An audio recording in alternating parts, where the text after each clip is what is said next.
Hello, फिर से एक बार स्वागत है आज के इस वीडियो में। और आज हम लेके आए आप लोगों के लिए मस्ट, शुड और आउट टू का यूज। ध्यान देंगे, मस्ट, शुड और आउट टू का यूज तीनों का मतलब होता है चाहिए। जब भी इस तरह के मतलब आए, इनका मतलब हिंदी में चाहिए के संदर्भ में लिया जाता है।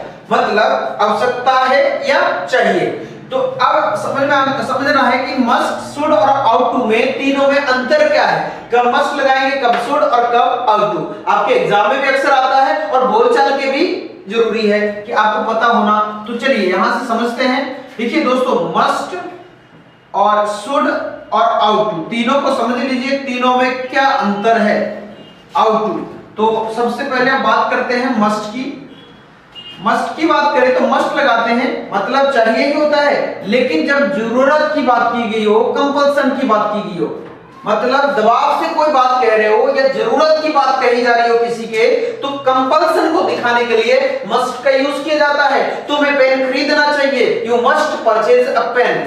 इस तरह से हम मस्ट का यूज कर सकते हैं। आवश्यकता है या जरूरत है, उस कंडीशन में मस्ट का यूज किया जाता है। मतलब कंपल्सन को दिखाने के लिए तुम्हें करने की जरूरत है, तुम्हें वहां जाने की जरूरत है, यू मस्ट गो देयर। तुम्हें ये करने की जरूरत है, तुम्हें नौकरी करने की जरूरत है, you must do the job. इस तरह से आप लोग समझ सकते हैं। आगे समझते हैं शुड। शुड तब लगाते हैं जब हम किसी को एडवाइस देते हैं। ध्यान देंगे, जब किसी को एडवाइस देते हैं तब हम शुड का यूज करते हैं। या जैसे हम सजेशन देते हैं किसी को, यार भगवान की पूजा करनी चाहिए, we should worship the god. हमें बड़ों का सम्मान करना चाहिए, we should obey the elders. या हमें रोज पढ़ना चाहिए, वी शुड स्टडी डेली। या हमें सुबह जल्दी उठना चाहिए, we should awake early in the morning. तो उस कंडीशन में सबके साथ शुड लगेगा जब जनरल एडवाइस दी जाती है, सहमति वाली बातें। यानी कि मैं दूसरे शब्दों में लिख दूं, जिनमें सभी लोग सहमत होंगे। जैसे मैं कोई चीज एडवाइस दे रहा हूं, जनरल एडवाइस, और उससे आप सहमत करते हो। सहमत कैसे?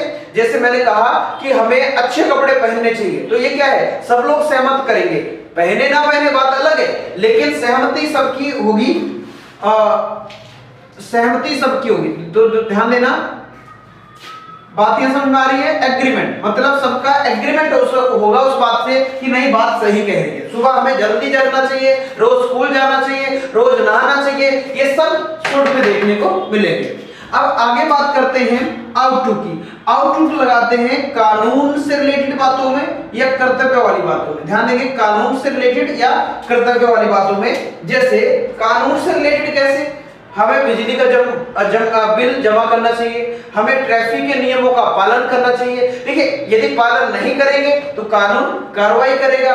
उस क्या हो गया, वो कानून से संबंधित हो गया। जैसे हमें बिजली का बिल जमा करना चाहिए, be ought to obey, be ought to pay electricity bill. हमें ट्रैफिक के नियमों का पालन करना चाहिए, be ought to follow traffic rules. तो इस तरह से हम आउट टू का यूज कर सकते हैं कानून या कर्तव्य वाली बातों में। हमें माँ बाप की सेवा करनी चाहिए, we should serve our parents. या हमें देश की सेवा करनी चाहिए, we ought to serve the country. इस तरह से हम आउट टू का यूज कर सकते हैं। तो देखिए, मस्ट जरूरत को बताने के लिए, शुड सहमति के लिए, एग्रीमेंट के लिए या एडवाइस के लिए, सजेशन के लिए, और आउट टू लगाते हैं कानून या कर्तव्य के लिए। यानी कि लीगल चीजों में या लॉस, या इस तरह से हम बात कर सकते हैं। या ड्यूटीज में, जो ड्यूटी एथिक्स की बात की जा रही हो, तो हम आउट टू का यूज करते हैं। अक्सर आपके एग्जाम में देखने को मिल जाता है, बोलचाल में आता है, तो आपको ये चीज आनी चाहिए। इन सबका रूल एक ही होता है कि सबसे पहले सब्जेक्ट, उसके बाद इनमें से तीनों में से कोई एक चीज। मैं चलिए शुड ही लिख देता हूं, सब्जेक्ट शुड, और उसके बाद वर्ब की फर्स्ट फॉर्म। ध्यान देंगे, मस्ट, शुड, आउट टू तीनों के साथ वर्ब की क्या आएगी, फर्स्ट फॉर्म आएगी, और उसके बाद ऑब्जेक्ट और अदर वर्ब। ये चीजें हमें देखने को मिलेगी। बात ये समझ में आई? तो ये था हमारा शुड, मस्ट, आउट टू को लेके कि कब कौन सा लगाते हैं। तो तीनों में अंतर पता चल गया।